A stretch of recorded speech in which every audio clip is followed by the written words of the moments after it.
Hay una imagen, ¿sabes? Grabada a fuego en la cultura popular. Un puñado de espartanos desafiando a un imperio en un paso angosto, las Termópilas. Mm, Ha inspirado de todo, ¿eh? Desde películas épicas hasta comparaciones históricas un poco, bueno, forzadas a veces. sí, sí. Pero, ¿cuánto hay de verdad en esa imagen? Esa es la cuestión. Es una pregunta clave, sí. La batalla de las Termópilas, allá por el 480 a.C., fue un momento, crucial de la Segunda Guerra Médica. Ajá. Una alianza griega intentando frenar la gigantesca invasión persa de Jerjes I. Pero la realidad es mucho más compleja y fascinante, la verdad, que el simple mito de los 300. Y esa es nuestra misión hoy, precisamente. Ir un poco más allá. Tenemos un arsenal de fuentes. Heródoto, claro, cómo no. El padre de la historia, sí. Pero también análisis modernos, discusiones académicas, artículos, reseñas, vamos, que nos hemos preparado. Un buen trabajo de documentación, sí. Vamos a sumergirnos en ellas para separar el grano histórico de la paja legendaria. Queremos entender quién luchó, por qué, la estrategia real y cuál fue, de verdad, el impacto de Termópilas. Exacto, de construir la leyenda para apreciar el evento histórico en toda su dimensión. Y hay que empezar por el principio, claro, la propia invasión persa. ¿Vale?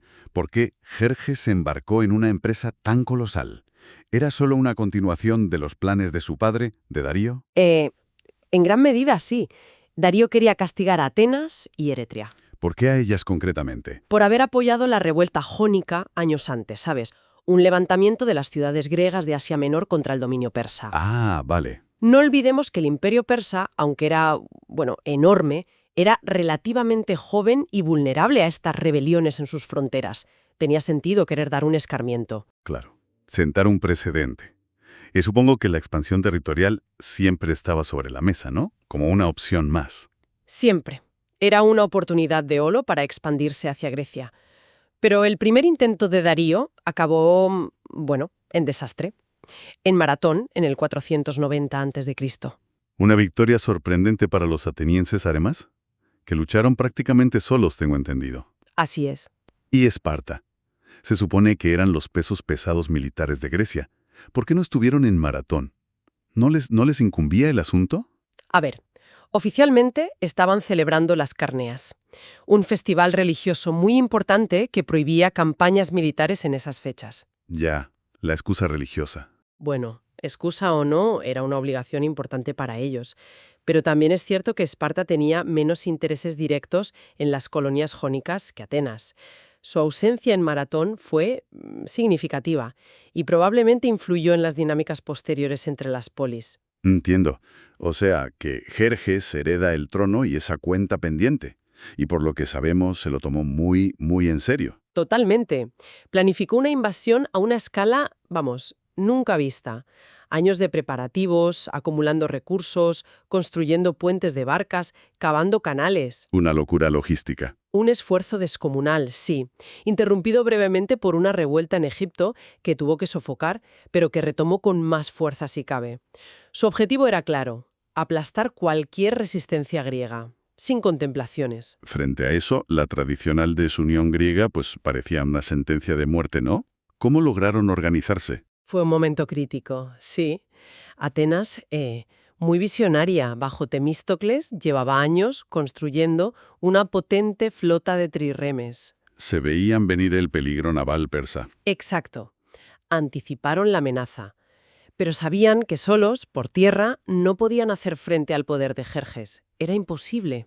Necesitaban formar un frente común, algo que, bueno, no era nada fácil en la Grecia clásica con todas sus rencillas. Nada fácil, ¿no?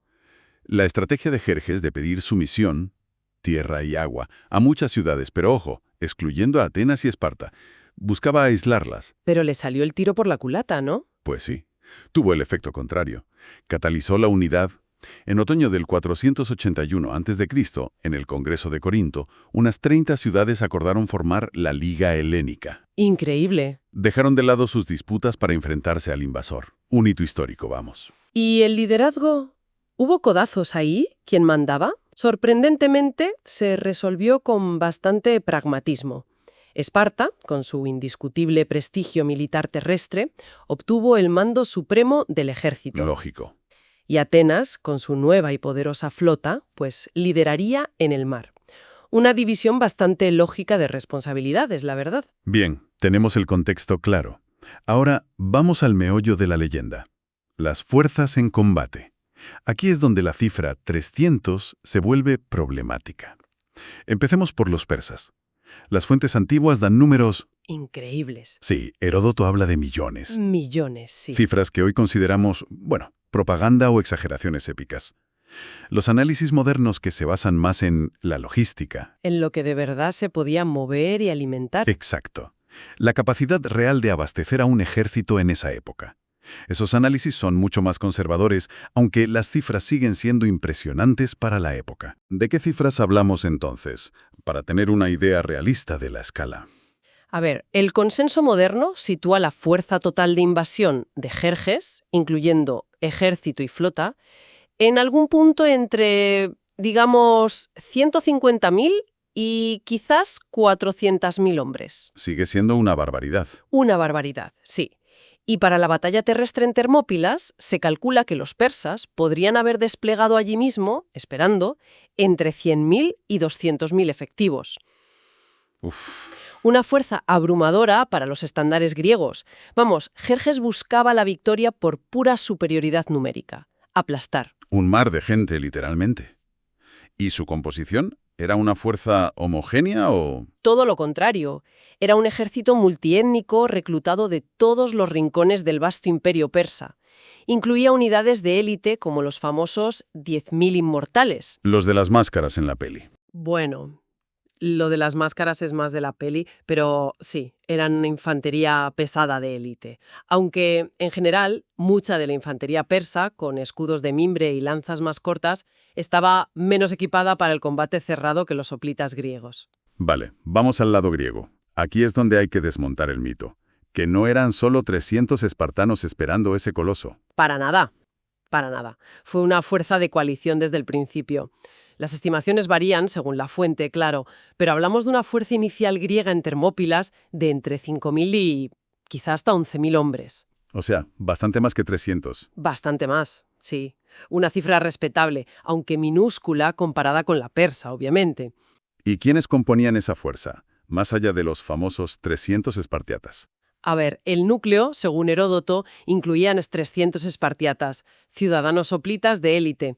Y un detalle interesante, debían tener hijos varones vivos. Ah, sí. ¿Por qué?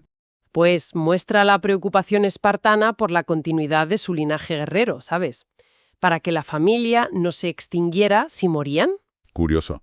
¿Y aparte de ellos? Pues junto a ellos había un contingente significativo de otros lacedemonios, que podían ser periecos o incluso hilotas. Hilotas. O sea, los siervos estatales espartanos. Eso le da una vuelta interesante a lo de luchar por la libertad, ¿no? Sin duda. Añade una capa de complejidad social importante. Además, estaban los 700 tespios, cuyo papel es crucial y a menudo se olvida. Los grandes olvidados de la historia. Totalmente. Luego, 400 tebanos, cuya lealtad era, compleja. Probablemente era una facción antipersa atrapada allí. Unos 1.000 focenses, encargados de vigilar un paso secundario. El que luego fue el problema. Ese mismo. Y varios miles más de hoplitas de otras ciudades. Corinto, Arcadia, Fliunte y Locrios también, unos 1.000. Queda claro. Una coalición diversa y mucho, mucho más numerosa que la leyenda. Ahora, el escenario. Las Termópilas, las puertas calientes. ¿Por qué allí? Fue una elección estratégica magistral por parte de los griegos. Magistral. Dada su inferioridad numérica, necesitaban un terreno que anulara la ventaja persa. ¿Un embudo? Exacto. Y que maximizara la efectividad de su propia forma de combatir, la falange hoplita. Termópilas era perfecto para eso. ¿Qué lo hacía tan especial tácticamente? ¿Esa estrechez? Su extrema estrechez, sí. En algunos puntos, el paso entre las montañas de Leta y el mar, que, ojo, entonces llegaban mucho más cerca de las montañas que hoy. Ah, la línea de costa ha cambiado. Ha cambiado mucho. Bueno, pues el paso apenas medía unas decenas de metros en algunos puntos. Quizá lo justo para 2 carros. Esto convertía la batalla en una lucha frontal pura y dura. La masa persa no podía envolver a los griegos. Y la falange ahí era imbatible. Prácticamente. Con su muro de escudos, los aspis, entrelazados, y las lanzas largas, los dori, podían bloquear ese cuello de botella de forma muy eficaz. Y los flancos estaban protegidos naturalmente. Montañas y mar. Exacto. Los acantilados a un lado y el mar al otro. Eso impedía maniobras de flanqueo y sobre todo neutralizaba a la peligrosa caballería persa. Además, la panoplia pesada de los hoplitas, su armadura, ofrecía una protección muy superior al equipo más ligero de muchos soldados persas. Era el terreno ideal, vamos. ¿Y cómo afectaba esto a la logística persa? Mencionaste antes que era un factor clave para ellos. Pues mira, el tamaño del ejército persa era también su debilidad logística. No podían quedarse indefinidamente en un lugar, necesitaban avanzar o se quedarían sin suministros, sin comida, sin agua. La defensa griega les metía prisa. Mucha prisa. Les obligaba a atacar o a retirarse. Aumentaba la presión sobre Jerjes para resolver la situación rápido. Llegamos al momento de la batalla. 7 días en total, pero solo 3 de combate intenso, ¿verdad? ¿Cómo empezó? Jerjes esperó 4 días. 4 días parado delante del paso. Quizás esperaba que los griegos se desmoralizaran al ver la magnitud de su ejército y simplemente se fueran. ¿O que se pelearan entre ellos? También. Incluso envió emisarios ofreciendo términos favorables si se rendían. Libertad, tierras, ser amigos del pueblo persa. Pero se encontró con una negativa rotunda. La famosa respuesta de Leónidas. No. Molón la ve, ven a buscarlas tú mismo. Referido a las armas, claro. La personificación del desafío espartano. Hay otra anécdota que me encanta, la de Dieneces. Ah, sí. Buenísimo. Que se alegraba de que hubiera tantas flechas persas porque así lucharían a la sombra. Tremendo. Muestra ese desdén espartano por el combate a distancia, que consideraban poco honorable, y su aceptación casi, gozosa del peligro extremo.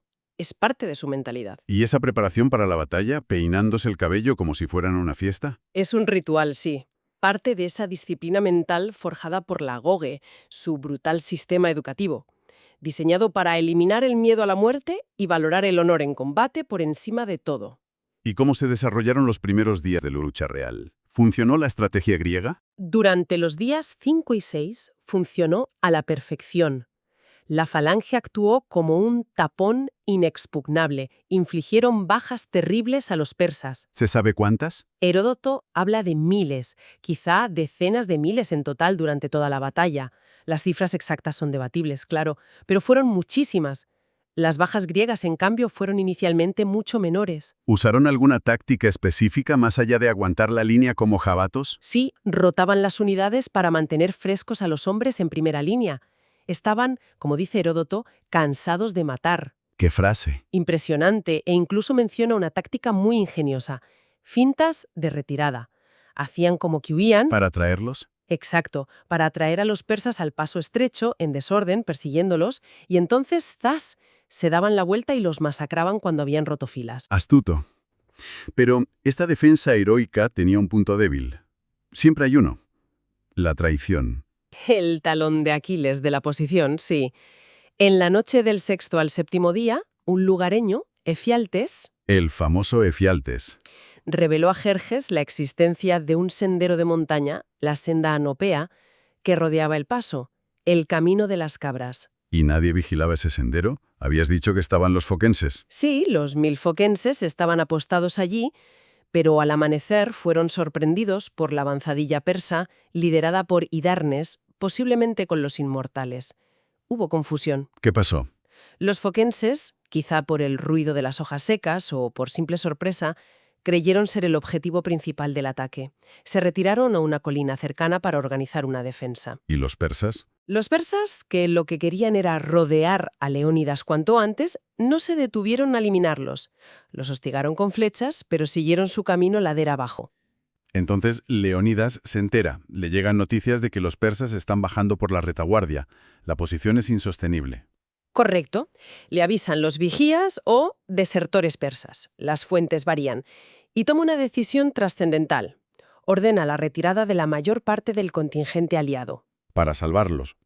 Quería salvar a tantos hombres como fuera posible para que pudieran luchar en el futuro. Él se quedaría con una fuerza escogida para cubrir esa retirada. Un sacrificio deliberado. ¿Quiénes se quedaron para ese último acto de resistencia? Aquí es donde hay que ser preciso para ir más allá del mito de los 300. Se quedaron los 300 espartiatas, claro, cumpliendo con su código de honor, con las leyes de Esparta, pero, y esto es fundamental, no estuvieron solos. Insistamos en esto. Se quedaron voluntariamente los 700 tespios, un acto de valor extraordinario que merece exactamente el mismo reconocimiento. Decidieron compartir el destino de los espartanos. Los tebanos. También los 400 tebanos, cuya situación era compleja, como decíamos, quizá retenidos, quizá una facción leal a la causa griega, pero lucharon allí hasta el final, según Heródoto.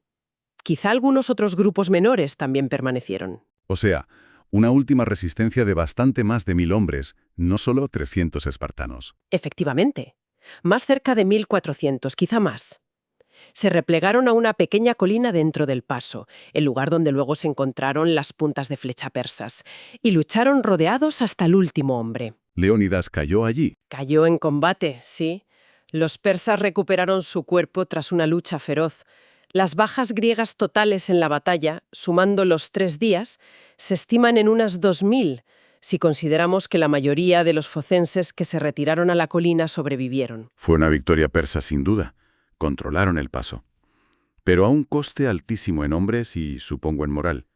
¿Qué pasó inmediatamente después? Los persas ya tenían el camino abierto hacia el sur de Grecia. Avanzaron hacia Beocia y luego hacia la Ática. ¿Y la flota griega? La flota aliada, que había estado luchando en paralelo contra la flota persa en Artemisio, muy cerca, al enterarse de la derrota terrestre, pues ya no tenía sentido mantener esa posición. Se retiró estratégicamente hacia el sur, hacia Salamina. La defensa conjunta tierra-mar se había roto. ¿Y eso dejó a Atenas? Expuesta, completamente expuesta. Los persas ocuparon y saquearon Atenas, que había sido evacuada por consejo de Temístocles justo antes. La venganza por Maratón. Exacto. Y un golpe devastador para la moral griega en ese momento. A corto plazo parece una catástrofe total para los griegos. Derrota, Atenas quemada. Pero, ¿cuál fue el impacto real a largo plazo? ¿Sirvió de algo ese sacrificio en Termópilas? Aquí es donde la perspectiva histórica cambia radicalmente. Sí, fue una derrota táctica grave, pero la resistencia en Termópilas, esos 3 días de combate más los 4 de espera, retrasó al ejército persa durante una semana crucial. Una semana puede ser mucho tiempo en una guerra. Muchísimo. Ese tiempo fue vital. Permitió a la flota griega retirarse ordenadamente a Salamina y, sobre todo, dio tiempo a los aliados a organizar la defensa naval que cambiaría el curso de la guerra. Te refieres a la batalla de Salamina, la gran victoria naval griega. Exacto. A finales de ese mismo año, 480 a.C., la flota griega, aunque inferior en número, obtuvo una victoria aplastante en las aguas estrechas de Salamina. Fue decisiva. ¿Y qué hizo Jerjes? Jerjes, que vio la batalla desde tierra, temió quedar atrapado en Europa si perdía el control del mar y sus puentes sobre el Helesponto, así que se retiró a Asia con una parte importante de su ejército. Pero no se rindió del todo. Dejó a su general Mardonio para intentar terminar el trabajo al año siguiente. Sí, dejó a Mardonio con un gran ejército, todavía muy poderoso, pero al año siguiente, en el 479 a.C., los griegos consiguieron 2 victorias casi simultáneas que sellaron el destino de la invasión. Platea y Mícala. Justo, la batalla de Platea, donde el ejército terrestre aliado, liderado por Esparta esta vez, sí con todo su poder, aniquiló a las fuerzas de Mardonio, que murió en combate. Y casi al mismo tiempo, la batalla de Mícala, en la costa de Asia Menor, donde la flota griega destruyó los restos del poder naval persa. Fin de la invasión. Así que aunque Termópilas fue una derrota en sí misma, se puede argumentar que fue un sacrificio necesario, casi un catalizador para esas victorias finales. Muchos historiadores lo ven así, una derrota espléndida, como la llamó el historiador Peter Green. El valor demostrado, especialmente por espartanos y tespios, se convirtió en un poderoso símbolo. ¿Un ejemplo a seguir? Un grito de guerra que inspiró y unió a los griegos como pocas veces antes. Les dio la determinación necesaria para luchar y vencer en Salamina y Platea. De ahí su legado perdurable, que no viene tanto por el resultado militar inmediato, sino por el ejemplo moral, por lo que representó. Precisamente, Termópilas trasciende la historia militar para convertirse en un arquetipo universal, un símbolo de coraje, de sacrificio, de lucha por la libertad frente a probabilidades imposibles. Es un símbolo de resistencia humana. Aunque a veces, como mencionabas antes, esa fama se concentra injustamente solo en Esparta. La Spartan Exploitation, como la has llamado. Es una distorsión importante, sí. El enfoque casi exclusivo en los 300 espartanos eclipsa el heroísmo igualmente notable de los 700 tespios que eligieron quedarse y morir con ellos, y la contribución vital de todos los demás aliados griegos que lucharon los primeros días. Fue un esfuerzo colectivo, no solo espartano. Y la narrativa de choque de civilizaciones, Oriente contra Occidente, que ya estaba presente en Heródoto, también ha marcado mucho la interpretación de la batalla, ¿no? Desde la antigüedad, sí. Y se ha reactivado en tiempos modernos, a veces de forma, problemática, como con la película 300 y la reacción oficial de Irán en su momento. Claro. Es una lente interpretativa poderosa, pero que simplifica en exceso la complejidad histórica y las motivaciones reales de ambos bandos. Reduce todo a un esquema muy básico. Incluso la memoria de la batalla fue objeto de disputa entre los propios griegos después de la guerra. Totalmente. Una vez asegurada la victoria final, Atenas y Esparta compitieron por el prestigio y el liderazgo de Grecia, y parte de esa rivalidad se reflejó en cómo se recordaban y conmemoraban las guerras médicas. Cada ciudad-estado intentaba resaltar su propia contribución, a veces minimizando la de los demás. Había una guerra de propaganda ya entonces. Se podría decir que sí. Pero la conmemoración en el propio lugar, como el famoso epitafio de Simónides de Ceos para los espartanos, tiene una fuerza innegable. Extranjero informa a los espartanos que aquí yacemos obedientes a sus preceptos. Pocas líneas capturan también el etos del sacrificio y el deber hasta la muerte. Es un eco que resuena a través de los siglos, es impresionante. Y ha inspirado innumerables referencias, desde otras batallas históricas que se comparan con Termópilas hasta la cultura popular actual, cómics, música. Sin duda. El legado de Termópilas, aunque complejo y a menudo mitificado, sigue muy vivo. Es una historia que sigue fascinando. Entonces, para recapitular un poco, Termópilas fue, militarmente hablando, una derrota griega que abrió el paso a los persas hacia el sur. Sí, tácticamente una derrota. Pero fue una derrota muy costosa para Jerjes, en hombres y quizá en tiempo. Y sobre todo se convirtió en un símbolo imperecedero de valor y sacrificio. Exacto.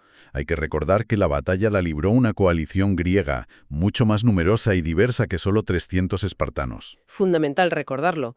Tespios, tebanos, focenses, corintios. Contra un ejército persa enorme, aunque las cifras antiguas fueran exageradas. Y la estrategia griega fue tácticamente brillante. Hasta que la traición del sendero la hizo fracasar. Así es. Y su verdadera importancia histórica no reside tanto en el resultado inmediato de la batalla en sí, sino en el retraso crucial que provocó y sobre todo en la inspiración moral que proporcionó. Unió a Grecia y alimentó la resistencia que llevó a las victorias de Salamina y Platea. Demuestra cómo una derrota militar puede transformarse a través de la narrativa y el simbolismo en un poderoso motor para la victoria final. Muy interesante. Y para dejar una última idea flotando para la reflexión. Hemos hablado mucho de la Esparta heroica, ¿no? Luchando supuestamente por la libertad griega contra el invasor. Pero también sabemos que esa misma Esparta era una sociedad militarista basada en la opresión brutal de una enorme población de siervos, los ilotas. El miedo a una revuelta ilota era constante, casi paranoico, y definía gran parte de su política interna y externa. Hay episodios terribles documentados. Sí, la lacriptea, masacres preventivas, es la cara oscura de Esparta. Entonces, ¿cómo encajamos esa contradicción? La lucha por la libertad, hacia afuera, y la opresión extrema hacia adentro. ¿Pudo ese miedo latente a la propia base de su sociedad influir de algún modo en las decisiones que tomó Leónidas en Termópilas? Por ejemplo, ese requisito de que los espartiatas que fueran tuvieran hijos varones para asegurar la descendencia. O la propia decisión de quedarse a morir, quizá para evitar volver derrotados y encontrar una revuelta en casa. Es una pregunta.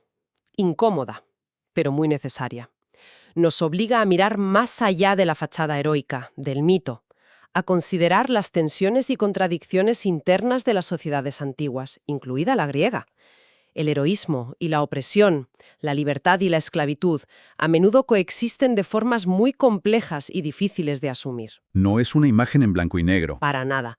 Reflexionar sobre eso nos da una comprensión mucho más profunda y matizada, no solo de Termópilas, sino de la historia en general, de cómo se construyen las leyendas y qué realidades pueden ocultar.